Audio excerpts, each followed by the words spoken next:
Welcome to another lesson in Profitable Online Blog.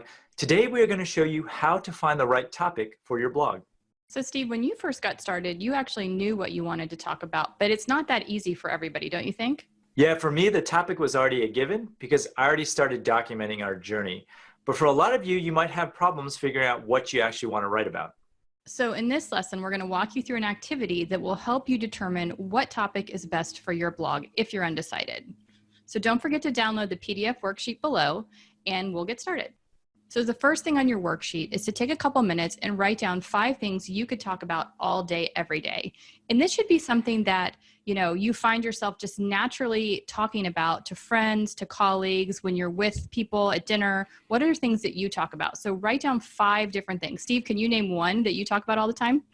Well, I know for you, you could probably write down 1,000, but in my case, there's only a couple things that I could probably write about. So one is e-commerce, maybe parenting, maybe investing. Those would be my topics. So just think of 5, and I know that might be tough, but if you struggle with this, ask some people around you like, hey, what do I always talk about? I know if I asked that to Steve, he apparently could list thousands of things that I could talk about, but not limited to e-commerce, parenting, and shoes, right? That would probably be one on mine. You could have a blog on purses and handbags too. I could. Sure. There's so many things that I could be blogging about, but that means there's so many things that most people could be blogging about. And that's what's funny, because I think sometimes when you ask yourself a question, you don't always know the answer, but all it takes is to ask a good friend, right? And say, hey, what do you think I could write about? And you could tell me 5 things I could write about very quickly. And I'm sure I could find 5 things for you too, Steve. Russian math would be one of them. I think that also in the beginning, at least, you don't need to be thinking about like the monetization aspect of this. You want to just be thinking about something that you're just really passionate about and that you can always have a steady flow of content for. Exactly. And that leads right into the next question for you. And what are 3 things that people always ask you about? And for me, when I got started blogging, we had just gotten out of debt, and we did the whole get out of debt, pay off the student loans, call Dave Ramsey, scream on the phone, right? And so when we did that, all of our friends started asking us, hey, how did you pay off your debt so quickly? What are the things you did? So I found myself telling the story of the steps that we took to get out of debt all the time. So it was easy for me to turn that into blog posts because I was already telling these stories. Same with you with e-commerce. People were asking you questions and you found yourself saying the same things over and over again, right? Yeah, absolutely. And here's some more obscure things that people used to ask me about too. Once I got my engineering job, people used to ask me what all the technical questions I was getting asked in an interview. So in theory, I could have written a blog on that as well. At one point, I was really interested in video games, and I used to get asked questions about video games. I probably could have started a blog on that as well. And I think at one point you told me that back way early on, you were buying and reselling computers or building computers and reselling them on eBay. Yes. That's actually how I got started in e-commerce in the very beginning. And you're right. I probably could have written a blog just on the entire process of how I did that in the beginning.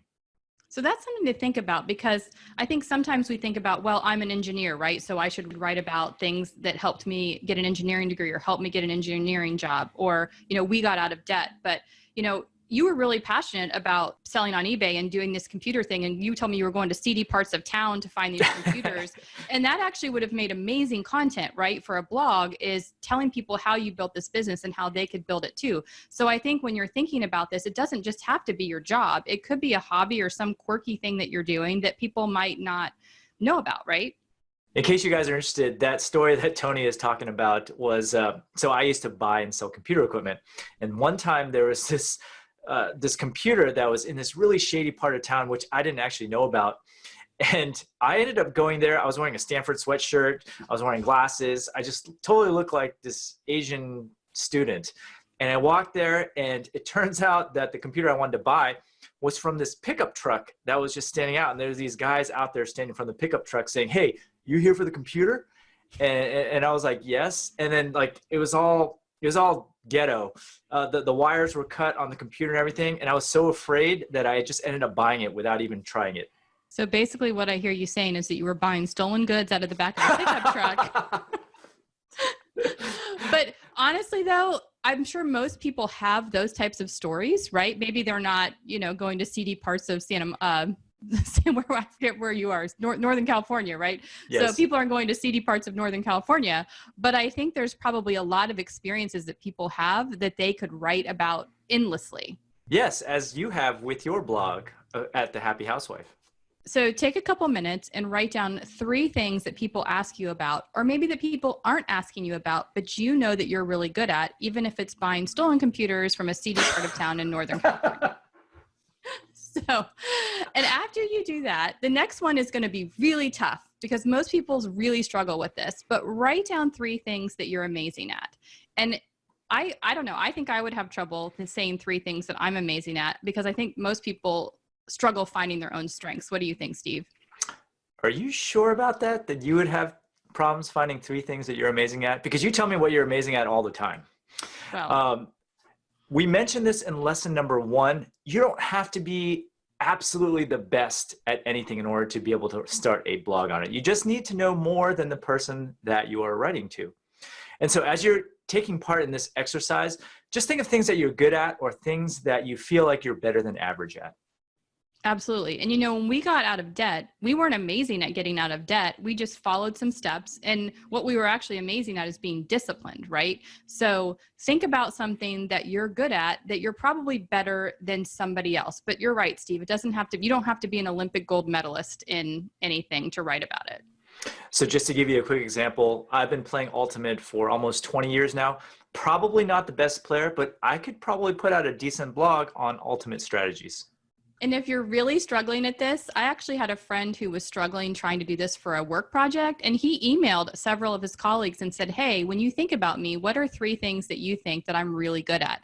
And it was very easy for me to come up with 3 things. So if this is one that you're getting stuck on, don't get stuck. And just email somebody, call up a few friends, and I'm sure you're going to get way more than 3 things if you take that step. Yeah, I would probably avoid asking your spouse, however, because the good things will probably also be intertwined with the bad.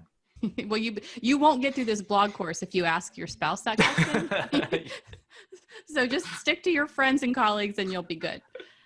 And then finally, what is something that you love to do so much that you would do it for free? And Steve, your Ultimate Frisbee is a perfect example, right? You're not on a paid team. You'll probably never go pro. You don't want to be insulting, but but you love Ultimate Frisbee so much that you'll play every week, and it actually is painful for you sometimes to do that. So, but it would also be, it's something that you're so passionate about. You would probably love writing about it, even if initially you weren't making any money. Yeah, absolutely. Volleyball, Ultimate, all these other sports that I will never have a chance to be a pro at. Thank you, Tony. I didn't realize you were such an athlete, but Yeah, Tony, what is something that you love so much that you would do it for free? well, I think you know this about me.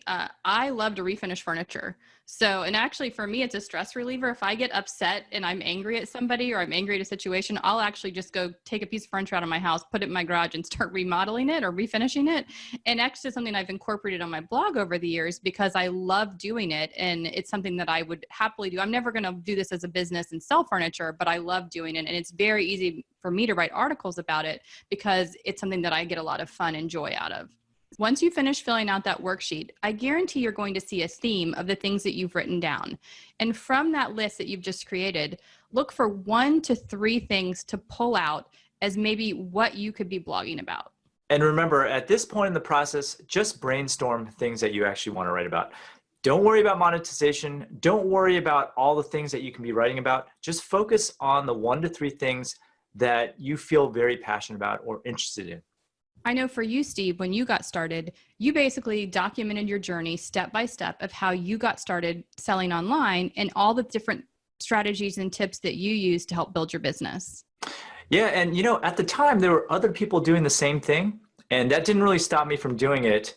And fortunately, that was the case because everyone has their own spin on a topic. Just because it's already been done does not mean that you can't go into the same topic. And this is a place where sometimes people get stuck, right? They get in that analysis paralysis. So we actually want to help you out. If you are stuck maybe between 1 or 2 topics and you're not sure what might be best for you, you can actually shoot us an email and we'll help you decide based on the information that we've gained from blogging for all these years.